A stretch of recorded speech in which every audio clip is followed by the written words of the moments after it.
Okay. இப்போ நம்ம வந்து ப்ளூ ஹோஸ்ட்ல எப்படி வெப்சைட் பர்ச்சேஸ் பண்ணலாம் அப்படின்னு சொல்லிட்டு பார்க்கலாம். இதில் ஸ்டார்டர் பிளான் எடுத்துட்டோம் அப்படின்னா, அதில் நமக்கு வந்து ஒரு 10 வெப்சைட் டெவலப் பண்ணலாம்.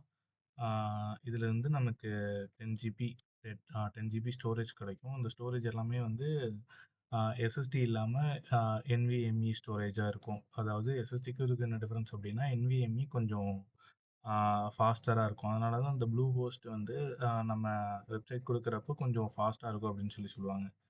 ஸோ இதில் நம்ம வந்து 36 மந்த் 12 மந்த் அப்படின்ட்டு 2 பேக் இருக்கும். இதில் நம்ம ஏதோ ஒன்று செலக்ட் பண்ணிவிட்டு உள்ளே போயிட்டு நமக்கு டொமைன் நேம் கேட்கும். டொமைன் நேம் வந்து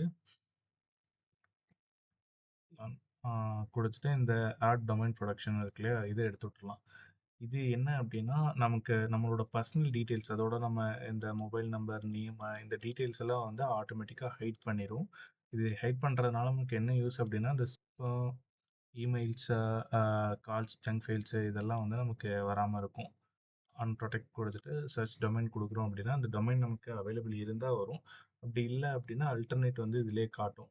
நம்ம சும்மா ஏதோ ஒன்று கொடுக்குறோம்.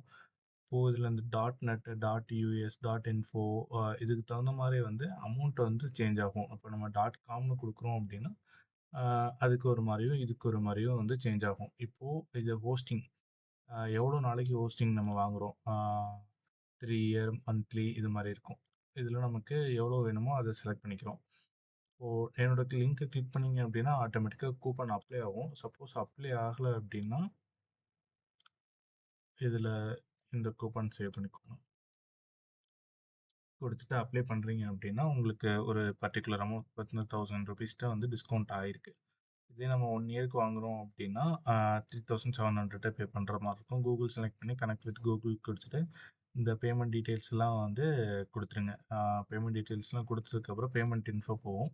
பேமெண்ட் இன்ஃபோவில் UPI, credit card, net banking எந்த ஆப்ஷன் வேணுமோ அதை சூஸ் பண்ணி நம்ம பேமெண்ட் படுத்து க்ளோஸ் பண்ணிக்கலாம்.